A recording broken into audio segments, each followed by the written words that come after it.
जळगाव जामोदमधील कथित शिवानी कळमेकर बनावट हत्याकांडाला 1 महिना उलटून गेला असला तरी सापडलेल्या अनोळखी महिलेच्या मृतदेहाची ओळख अद्याप पटलेली नसल्याचा आरोप करण्यात येत आहे।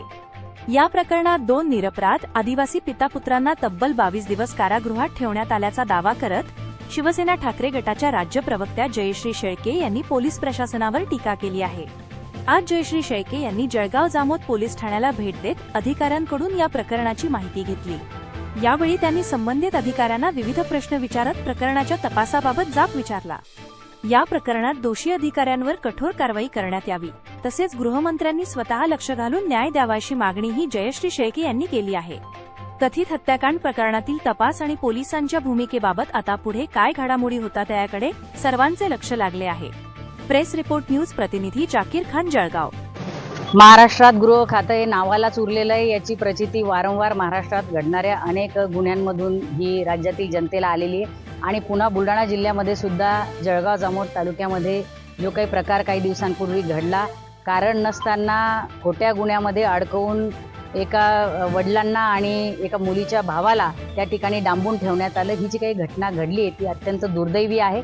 या संदर्भामध्ये आज आम्ही या ठिकाणी माननीय पोलीस निरीक्षकांना भेटण्यासाठी आलेलो होतो आणि या सगळी घटनेची माहिती घेतल्यानंतर असं लक्षात येतंय की जी मुलगी मयत झालेली आहे किंवा झालेली होती त्या मुलीचा अंत्यसंस्कार करण्यात आला, तिच्यावर सगळे अंत्यविधी करण्यात आले आणि तिच्या मृत्यूला जबाबदार हे एका बेपत्ता झालेल्या मुलीच्या वडिलांना आणि भावाला धरण्यात आलं। त्यावेळी जर वेळीच सगळी योग्य पद्धतीने तपास यंत्रणा कार्यान्वित करण्यात आली असती तर कदाचित हे नाहक जो काही त्रास एका बापाला आणि भावाला सहन करावा लागलाय तो करावा लागला नसता।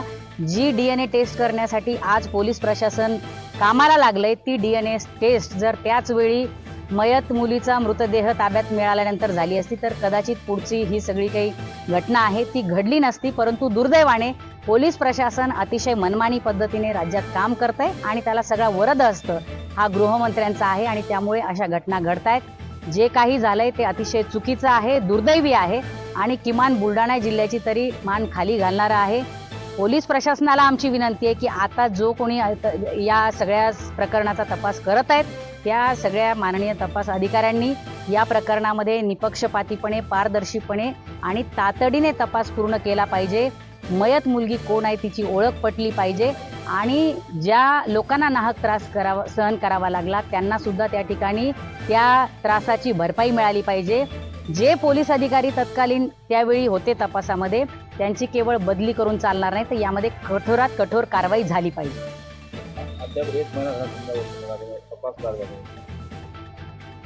ही अतिशय वाईट गोष्ट आहे की महिनाभर एखाद्या घटनेला उलटून जातो। महिनाभर तुम्ही जो आरोपी नाही त्याला महिनाभर डांबून ठेवता, त्याला शारीरिक मानसिक छळ सगळा सहन करावा लागतो आणि आता तुम्ही खडबडून जेव्हा जागे होता तेव्हा तुम्ही म्हणताय की आम्ही आता नव्यानं तपास करतोय।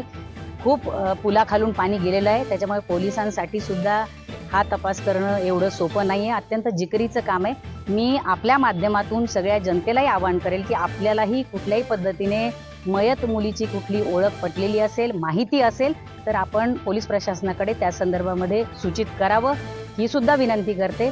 शेवटी जी घटना घडून गेली आहे त्यामध्ये आपण आता बदल करू शकत नाही, परंतु मयत मुलीची ओळख पटवणे आणि तिचा जर काही घातपात तिच्या संदर्भात झाला असेल तर जो कोणी दोषी असेल त्या प्रकरणामध्ये जो कोणी खरा गुन्हेगार असेल त्याला शोधून काढणे हे खूप मोठं आव्हान आज पोलिसांसमोर आहे।